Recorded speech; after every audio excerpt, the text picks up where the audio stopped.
Good morning, friends, and welcome. Let's start with a prayer together. Heavenly Father, Divine Mother, friend, beloved God, Guru Preceptors, Jesus Christ, Babaji Krishna, Layadima Shaya, Swami Shri Yukteswarji, beloved Guru Deva, Paramhansa Yogananda Ji, saints of all religions, we bow to thee, O Christ. We honor thee. At this, the time of thy birth, we follow thy teachings, the teachings of the great ones, to realize within ourselves the Christ, the Krishna consciousness within. Show us the way to become like thee. Om Shanti Shanti.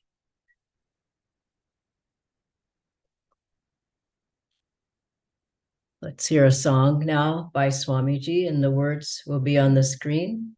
If you'd like to join in and sing along, please do. And then there'll be a talk by Swami Kriyananda Ji for a few minutes, and then the rest of our class. Welcome again, friends. Sing out with joy, God's light has descended. Sing out with joy, all our nights have ended. Sing out with joy, God's light has descended. Sing out with joy, all our nights have ended. Sing on every mountain, oh sing in every valley. Sing within your soul that you live in the Lord. Sing on every mountain, oh sing in every valley. Sing within your soul that you live in the Lord. Sing out with joy, God's light has descended. Sing out with joy, all our nights have ended. Sing out, all people, sing to the Lord. Sing out with joy, we live in the Lord. Sing on the mountains, sing on the plains. Fill your heart with gladness, for Jesus has come.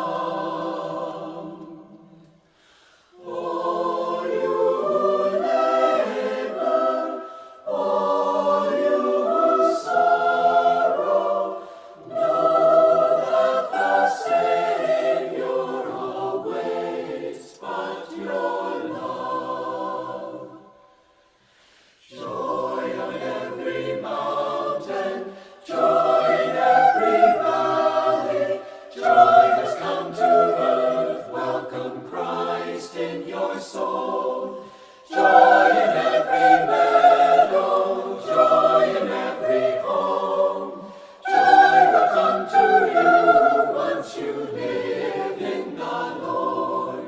Sing out with joy, God's light has descended. Sing out with joy, all our nights have ended. Sing out with joy, God's light has descended. Sing out with joy, all our nights have ended.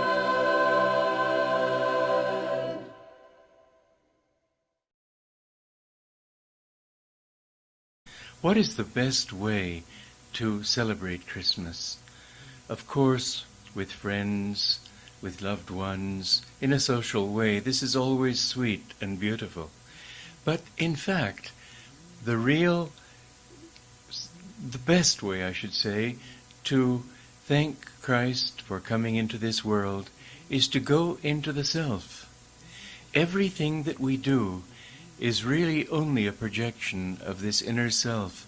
All the friends we have, all the loved ones, everything is all in the self. And whatever experience you have, Emerson said that men descend to meet.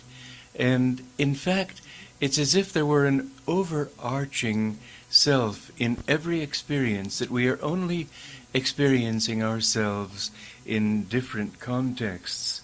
I had an interesting dream last night. It's one that I've had recurrently for many years. I don't know if it's a memory of a past life or what, but it's a series of islands. It doesn't seem even to be this planet. And last night I came closer and was in the island and was remembering, sort of looking back over a past experience. And it seems as if there was some very sweet, beautiful, romantic kind of relationship for me then. And somebody said, well, how did I end? And I remember replying quite casually, oh, human love always ends in tragedy. And it seems like a strange thought, and yet everything is dual, and every human satisfaction is bound to be cancelled out by some kind of human disappointment or human suffering.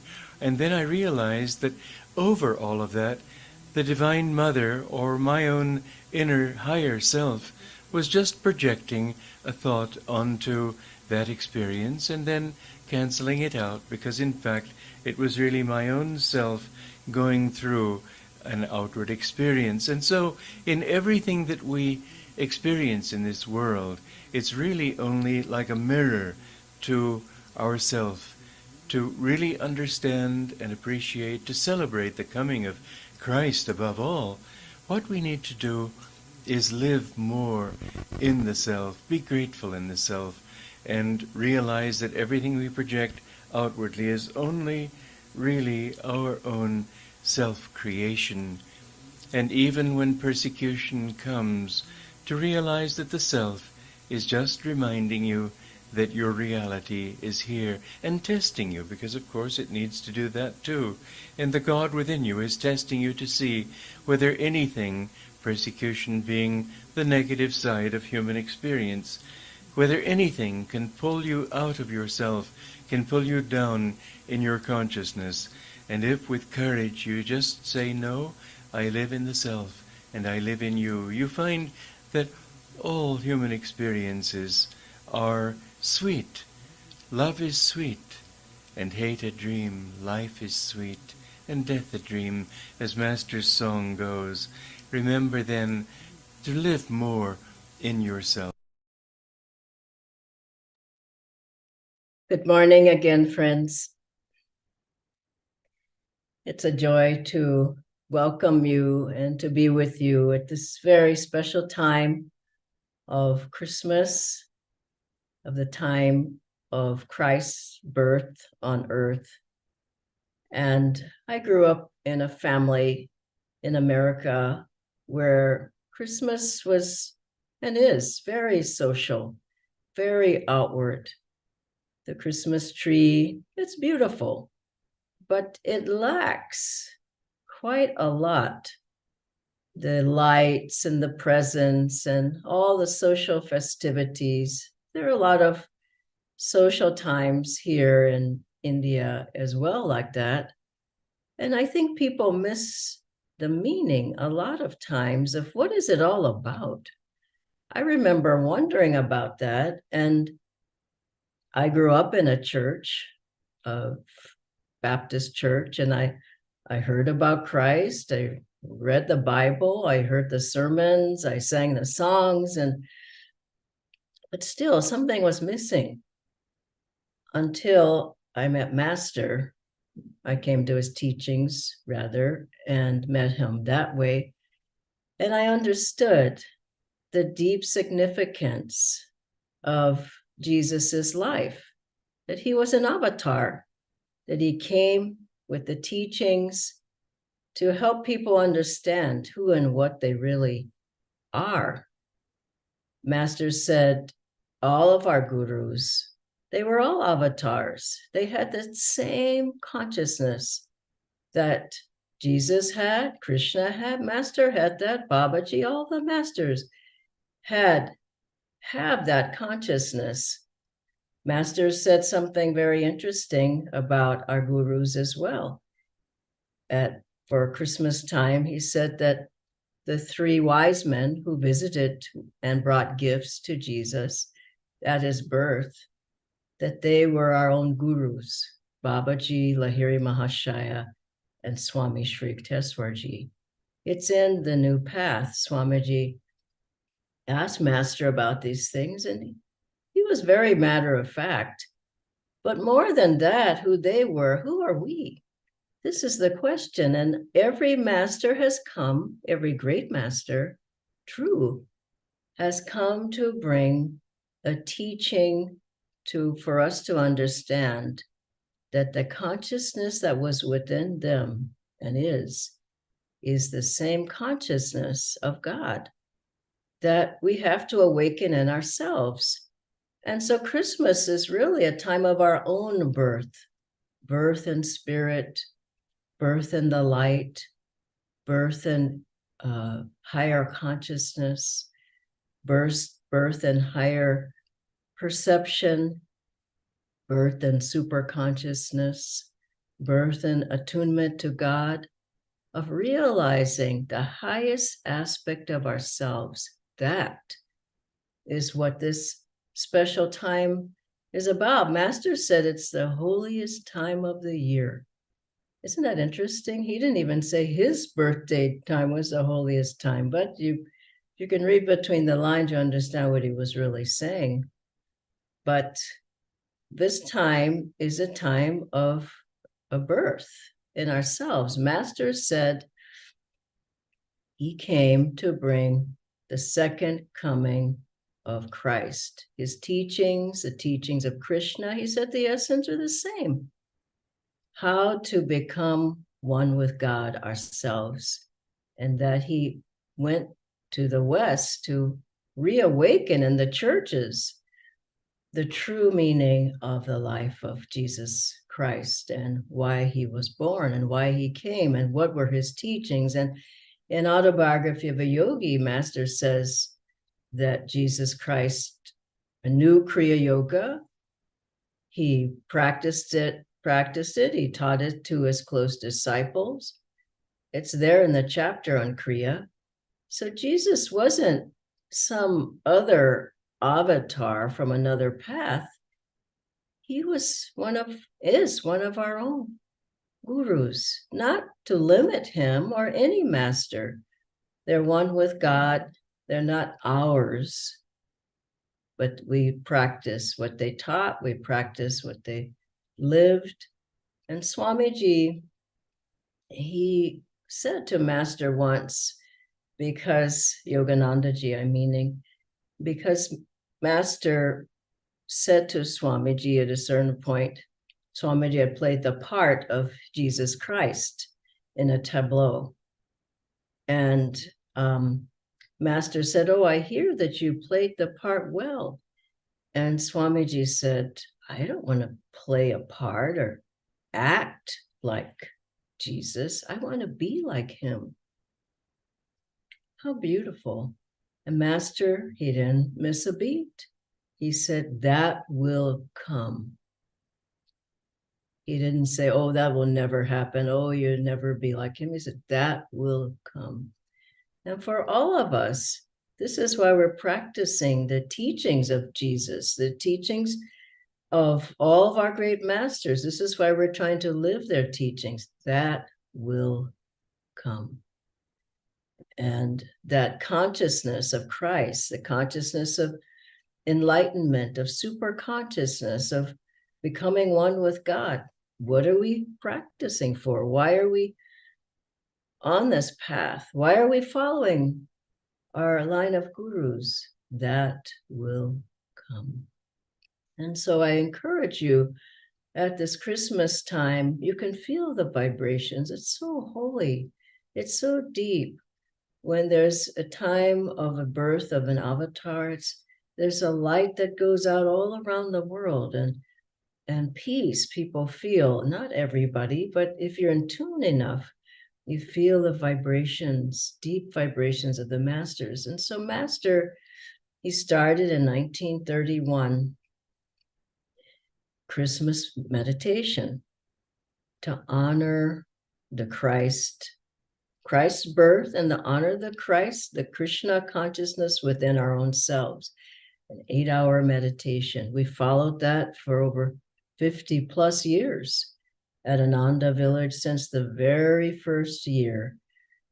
I went to every one, all the years I've been at Ananda, sometimes two, if there were two of them happening or leading different ones of them. But that's, Master called that the real Christmas, the spiritual Christmas. He divided that from the social Christmas with friends and family and gifts. And he enjoyed that too. He gave gifts out, playing the part, you could say, of Santa, giving the gifts to the different disciples. But he had Kriya during that time, around, the holy days, and also an 8-hour meditation, not sitting straight 8 hours or chanting breaks. I urge you to attend the one that you can go to online or at the center near you. We'll certainly be having them up in the NCR and all around India.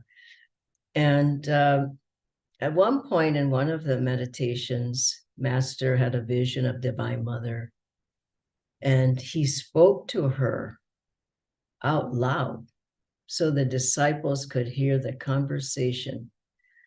And he was saying to her, "Oh, you're so beautiful. You're so beautiful." And surely he had constant visitation of God. He was always in God consciousness. But at this particular time, he let the disciples hear his conversation.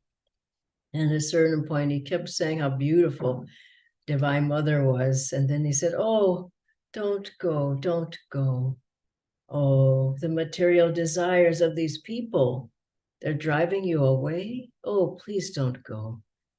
And so in your own heart at this holy time, don't let the material desires, I want this, and the attachments to this world, don't let them drive Divine Mother away. Don't let them drive the Christ consciousness away.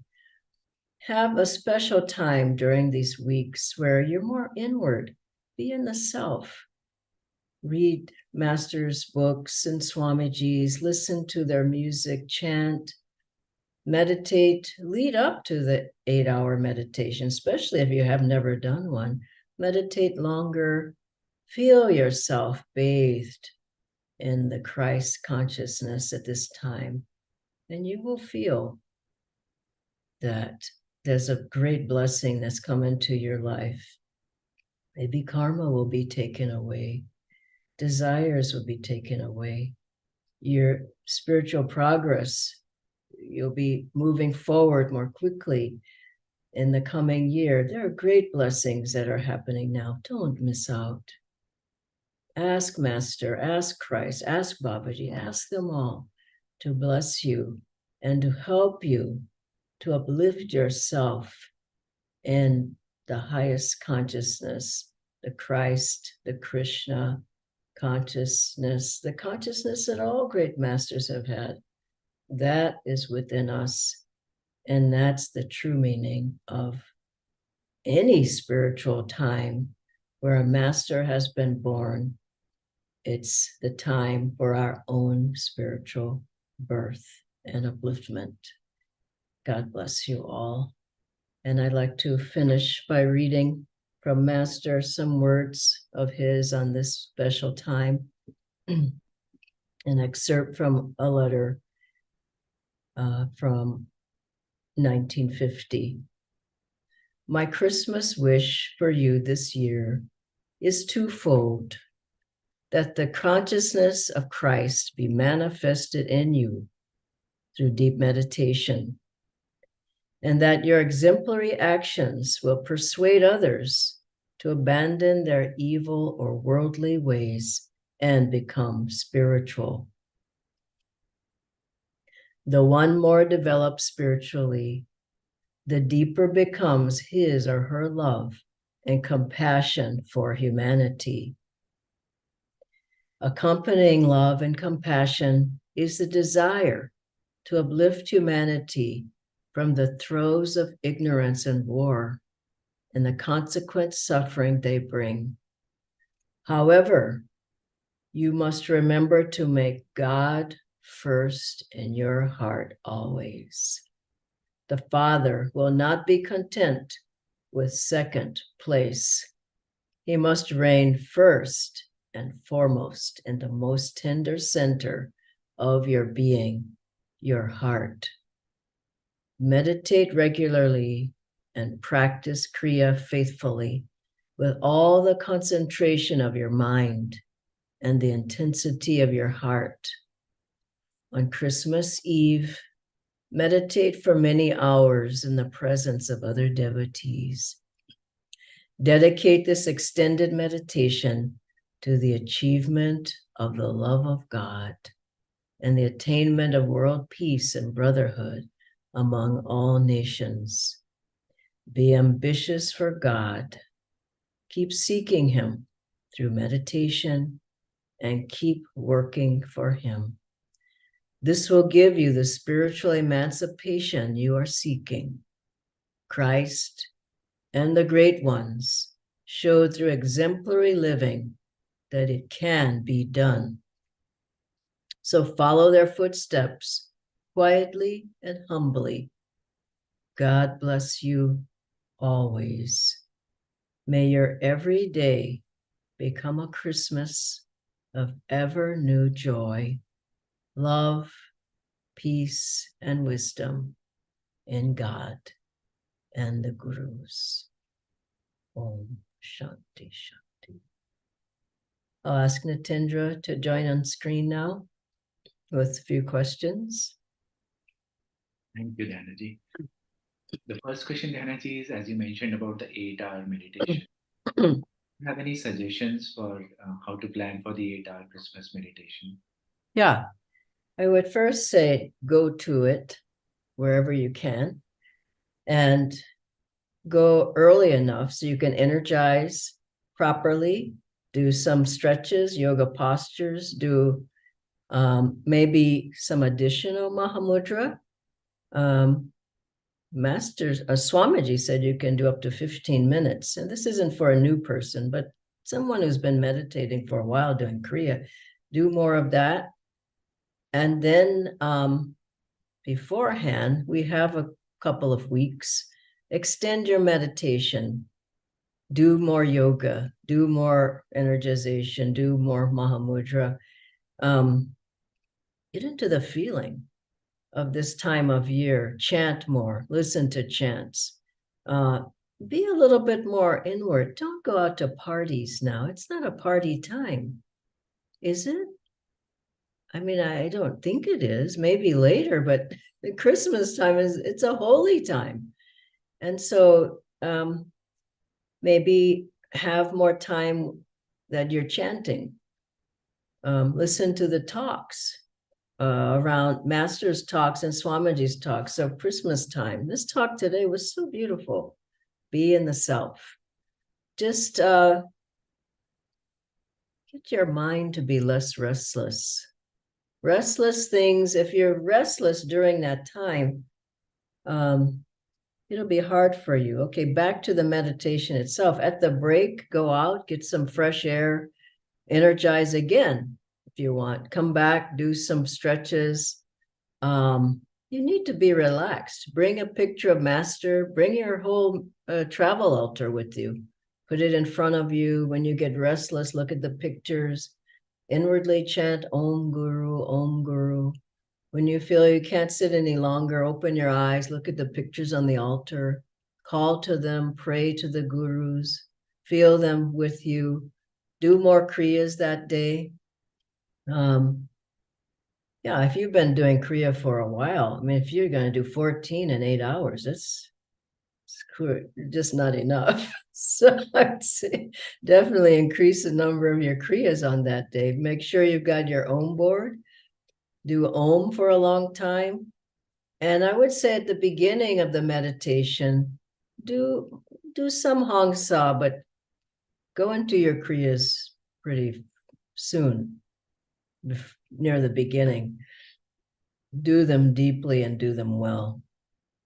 And you can do all the various Kriya preparatory practices, Navi Kriya, tensing, relaxing the chakras. You know the different practices, but it's not a time to just sit sleeping for 8 hours. You have to stay awake. And the second part is a lot of music. There's chanting breaks all through. When the music is happening, it's music that Swamiji played or master, or enjoy it. The first part is more doing, the second part is more being. That you just want to enjoy the peaceful vibrations, the upliftment, the inspiration, the depth in the spine that you felt in the first half, the light at the spiritual eye, the opening of the chakras. I mean, the second part, you just bathe yourself in the vibration of what you feel, but you have to work for it in the first part. And whatever meditations are happening at the centers ahead of this meditation, definitely go. I know Gurgaon had a 2 hour, then 3 hour, 4 hour, I don't know all the hours, but had some long meditations to work up to the meditation are having. Don't come in cold, like, you don't know what's going on, and you have to be ready for that. And finally, the most ready you can be is to have grace on your side. So be there with the masters. I mean, don't be alone, and don't make noises that other people can't concentrate because you're shuffling around the whole time. It's very disturbing. And anyway, the centers will tell you all the things to bring and not to bring, but just go to help the others to go deep. And before that, go deep yourself. Aim to go deep yourself. And before you even get there, you've got some time, work at it.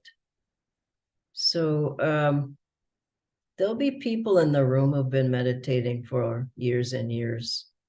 And that will count a lot at the meditation. If you're new, there'll be some big waves going through people who've been meditating for some years, and it'll carry you through. Don't worry. I've known people who've never done it, who came in and they sat 8 hours. So you don't want to miss out. Master called that the spiritual Christmas. And then everything after that, including the whole next year, goes better because of that. Okay? Thank you so much, Dhyanaji. We have 2 more questions.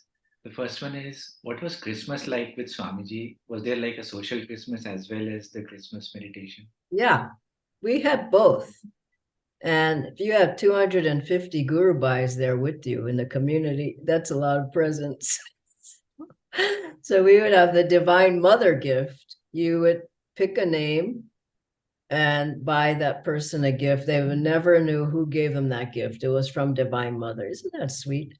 And we do that here in India too. And then you would get some gift from Divine Mother. And so there would be the great gift exchange that would happen on Christmas morning. So the meditation would have happened before. Christmas morning, a big breakfast with Swamiji, and then Swamiji would speak about the day, and then there were more presents and presents for Swamiji, and then you'd sit and watch him unwrap hundreds of presents. I mean, there was presents all day, and then an afternoon, a tea, and then the evening something. It was what first Christmas I had at Anand. I said, thank you, God. This is Christmas. You'd have the deep meditation, then you'd have the bliss of the Christmas day and all your friends and lots of food. And then you'd take walks with your friends, and sometimes it'd be a Christmas movie at the end of the day, just heavenly. heavenly. So if you start with that long meditation, you're just still in the blissful state for the social Christmas, and it's all wonderful. Thank you, Dhyanaji. One last question on that point. So, would you have any suggestions on taking the inner communion that we have in the long meditation into our outward activities? Definitely. You must. I mean, you can't help it. It's natural. You sit there for 8 hours communing with Christ and all the masters coming through that room with you. You're a changed person when you walk out of there. One thing, you meditate more after. Going back to a half hour or whatever, just never, I mean, you just can't do that. You're just sitting there for so long after the 8-hour meditation, your meditation is going to be better, period. I mean, the rest of the time. And so you're going to be meditating more. You're more still, you're more inward. You've had a showering of blessings during that time. So what seems like to me is a lot of karma's burned up. You're just a different person when you walk out of that room. And you have a lot of grace behind you. And so you go into your work and your family life and whatever, you just don't get as bothered by things. You have a different consciousness. You're more uplifted. Your energy is more leading from here. And so things just don't disturb you as much. And so you just want to keep fanning that. You don't want to lose it, but you do feel like Swamiji said, you're in the self. That's what happens. You go in the self and you're more centered. So you go into your daily life and you just feel more happy. I remember I was telling someone recently, I just feel happier than I was a year ago. There's more joy. Probably everybody can say something. I mean, you go through your tests, but after a while, it's just joy, joy, ever new joy. Even no matter what's happening, that river of joy is never going to leave you. You can act like it's there. You cannot recognize it. You cannot do anything about it, but it's there. And at this time, and after meditating like that, you just feel very uplifted, very blissful. And there's a lot of light that's within you. And people notice that something's different about you. So carry that light, carry that joy. And the best thing to do with it is bless other people with that, through your eyes, through your voice, through your behavior, and be an instrument for that, because most people have no idea what this time of year is about. And you don't have to even speak. Some great masters never even talked. But their disciples felt their vibrations and they were changed. Let people be changed through your vibrations, Master coming through you, especially at this holy time. God bless you all. Thank you, Natindra. Bye-bye.